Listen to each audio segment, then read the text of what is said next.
विधान भवनाला बॉम्बनं उडवण्याची धमकी आल्याच्या प्रकरणाचा सखोल तपास करून आरोपीला लवकरात लवकर अटक करा आणि तपास झाल्याशिवाय अधिवेशन चालू देऊ नका अशी मागणी आमदार रोहित पवार यांनी केलेली आहे.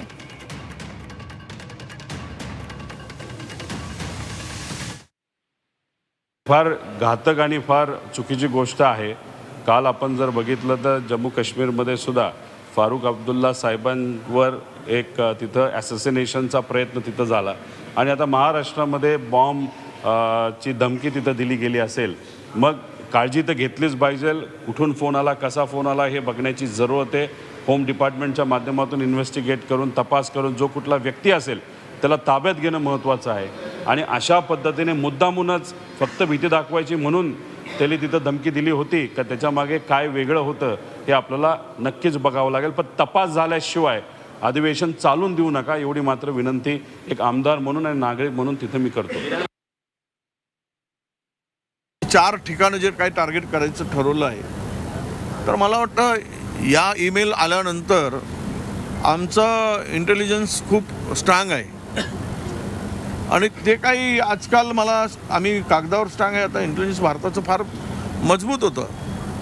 पण अलीकडे पंतप्रधान ज्यावेळेस इस्रायलला जाऊन येतात आणि 2 दिवसानंतर वार सुरू होतो त्यामुळं कधी भीती वाटते की हे आमचं इंटेलिजन्स काही फेल्युअर आहे का, काही त्याच्यामध्ये तो आता कमकुवत झाला का, त्याच्याकडे सरकारचं गांभीर्यानं लक्ष नाही का, अशा अनेक प्रश्न त्या ठिकाणी निर्माण होतात. पण कुठलीही अशा प्रकारची मेलची धमकी येतो मिसाईल किंवा बामणी उडवण्याची तर फार सिरियसली या विषयाकडे सरकारनं बघितलं पाहिजेत आणि उपाययोजना केली पाहिजे.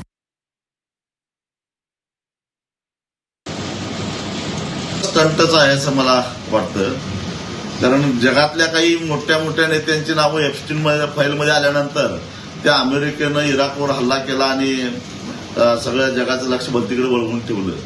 तसं आता या आमच्या देशातल्या राज्यकर्त्यांनी सुरू केलेलं आहे. कारण या युद्धाचे जे काही साईड इफेक्ट्स आहेत, आज पेट्रोल डिझेलसाठी रांगा लागायला लागलेल्या आहेत. गॅसचं जर कमर्शियल गॅस सरकारनं बंदच केलं आहे. त्यामुळे एका पाठोपाठ एक हॉटेल बंद पडत चाललेलं आहे. अहो, खेड्यापाड्यातला कष्टकरी माणूस जो कामाच्या शोधामध्ये शहरात येतो, हातावर पोट असणारा, कुठेतरी पावभाजी खाऊन दिवस काढतो, कुठेतरी एखादी राईस प्लेट एखादी झुणका भाकर खातो आणि दिवस काढतो, त्या माणसानं आता जगायचं कसं, पोट कसं भरायचं. तुम्ही गॅस बंद केला म्हणून हॉटेल बंद झाली, त्याचा काय विचार आहे की नाही. आणि हा जो काय प्रक्षोभ आहे जनतेमध्ये, हा जो जनतेमधला जो रोष आहे त्या रोषाला कुठेतरी वेगळंच वळण लावायचं, वेगळीकडेच चर्चा भरकटायची आणि माध्यमातून तेच सगळं चालवायचं. बॉम्ब उडवला, आजपर्यंत किती धमक्या दिल्या बॉम्ब उडवतो आणि कधी कुठला बॉम्ब उडलाय